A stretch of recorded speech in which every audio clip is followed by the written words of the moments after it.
Bueno, muchachos, vamos a retomar y vamos a comenzar recordando la alianza que tenía el imperio francés con el imperio español, con el tratado de Fontainebleau, que se firmó en 1807. Recordemos que Napoleón es el resultado de una revolución francesa, que es el resultado de una época en donde el ser humano comenzó a preguntarse muchas cosas. La época era la época de la Ilustración. A raíz de esta época de la Ilustración, en esa explosión de conocimiento que tenía toda Europa, se gestaron la Revolución Francesa y posteriormente la independencia de Estados Unidos. Ya cuando Napoleón está en el poder, él comenzó a colocar monarcas títere en toda Europa. Y como sabemos, los españoles son bastante nacionalistas, eran bastante tercos, y tenían en ese momento a Carlos IV. Se le dice que se le conoció como el cazador, pues se la pasaba en esa actividad, cazando, y digamos que dejaba el gobierno a otra persona. Y ya después esa será otra historia. ¿Qué hace Napoleón? Napoleón es experto en colocar monarcas títere para que hagan su voluntad. Se encuentra con Carlos IV, el cual no está muy de acuerdo. Convence a Carlos IV que dimita el poder, dimita de su poder, y pone preso a Fernando VII. Fernando VII es el monarca deseado por los españoles, porque pensaban que él podía ser la solución a lo que estaban viviendo de una corriente de afrancesamiento del reino español. Fernando VII es colocado preso y Napoleón coloca como monarca a su hermano José Bonaparte. Se le conocía como Pepe Botellas, pues por una situación en que él regaló vino a sus soldados y ahí quedó con el apodo de Pepe Botellas. Pero era Fernando I, José I o José Bonaparte.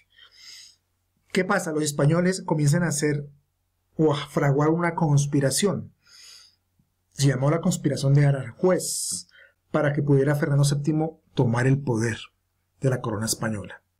Hay una revuelta, que es la revuelta de Aranjuez, el 2 de mayo de 1808 en Madrid. Es una protesta popular por la incertidumbre política de la corona española, la cual aplaca a Napoleón a sangre y fuego, y esto deja una huella profunda en los españoles. Recomiendo la película Fantasmas de Goya. Es un pintor de la época y él plasma el sentimiento de los españoles que sentían en ese momento con la invasión de los franceses. Aquí podemos ver un cuadro de él de los fusilamientos que hablamos de la rebelión de Aranjuez, y cómo veían la vida los españoles, de incertidumbre, de desazón, porque había un invasor en su territorio, que con el pretexto de ir a invadir Portugal, pues se quedó en el territorio español. ¿Qué hicieron los portugueses? Comieron calladitos y se fueron, y no, digamos que no hicieron un mayor ruido, porque ya España tenía su problema adentro, que eran los franceses. Ahora, ¿qué pasa? Aquí quiero hacer una acotación trayendo el tema del Tratado de Tordesillas. Se firmó el 7 de junio de 1494. Eso estamos hablando del siglo XV, finales del siglo XV. El Papa Alejandro VI, como lo pueden ver ahí, fue el mediador para que se fueran distribuyendo las colonias. Aquí podemos ver todo lo que es el dominio portugués, la actual Brasil. Aquí tenemos el Virreinato del Río de la Plata, que es Argentina. Aquí tenemos la Capitanía de Chile, Perú. Aquí no está Ecuador, que Ecuador, lo que es Quito y Guayaquil, hacían parte del Virreinato de la Nueva Granada. Después, con el tiempo, Ecuador se independiza de Colombia. Está la Capitanía de Venezuela, y está Guatemala, y el reino la tierra más adorada por los españoles, que es la tierra de la Nueva España, lo que hoy se conoce como México. ¿Ok? Así estaba distribuido, y así es como está en este momento más o menos distribuida en nuestros países, con excepción de Bolivia, que nació, se separó el virreinato del virreinato del Río de la Plata. Estaba Uruguay, Paraguay y Ecuador, fueron los países que se conformaron después. Pero en la época de la colonia y en 1494, así era la distribución. ¿Ok? Ahora, ¿Cuáles son los principales protagonistas de esta historia de nuestra emancipación? Y aquí ya vamos al tema Colombia, o el tema en ese momento se llama Nueva Granada. Ustedes saben, estos dos próceres de la independencia, uno es Simón Bolívar, acá está, y el otro es Francisco de Paula Santander. Francisco de Paula Santander y Bolívar fueron las personas más icónicas en la gesta de la independencia de Colombia. Hubo otros, Antonio Nariño, Camilo Torres, por mencionar algunos. Pero ellos dos marcaron la historia, inclusive hoy en día vemos, voy a acomodar aquí un poquito para que se vea Santander. Ellos fueron los protagonistas de nuestra historia en ese momento. Inclusive hay cosas que ya estamos viendo, que vivimos en nuestro país en ese momento, que el origen fueron ellos dos. Bueno, pero antes de hablar del grito de independencia, vamos a referirnos al movimiento de los comuneros. El movimiento de los comuneros fue un movimiento que se llevó a cabo. Los comuneros fue un movimiento que tuvo su levantamiento el 16 de marzo de 1781. ¿Y qué pasó en esa época? La provincia de Socorro, Santander, en ese momento se conoce como Socorro Santander, en esa época solamente la provincia de Socorro, era el principal centro manufacturero del nuevo reino de Granada. ¿Qué pasa? En ese momento España estaba en guerra con Inglaterra. Entonces, ¿qué hace uno? Cuando uno necesita recursos financieros, ¿qué hace? Sube los impuestos.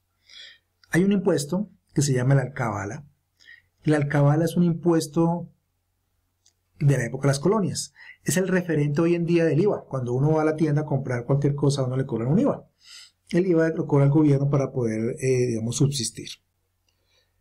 El alcabala es lo mismo. Es el mismo impuesto. Entonces, al subir los impuestos, se encarecen los productos, se encarece la mano de obra, se encarece la materia prima, y por ende, pues, se hace más costoso vender y más costoso manufacturar. El movimiento nace entonces en 1781, en donde ellos argumentaban: viva el rey y muera el mal gobierno. Este movimiento se levantó no en contra del rey, sino en contra de las políticas fiscales en ese momento. Los españoles y por ende, y obviamente la colonia americana, tenía una gran reverencia al rey. Entonces había un gran sentimiento del rey, pero en este momento la rebelión iba en contra de las políticas fiscales del virrey en ese momento. ¿Qué hacen? Ellos marchan a Bogotá y llegan a Zipaquirá, muy cerca del Puente del Común. Los que han ido a Chía, ahí a la entrada de Chía, hay un puente que se llama el Puente del Común.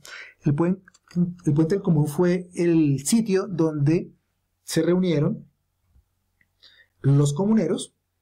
¿Pero de dónde viene la palabra comuneros?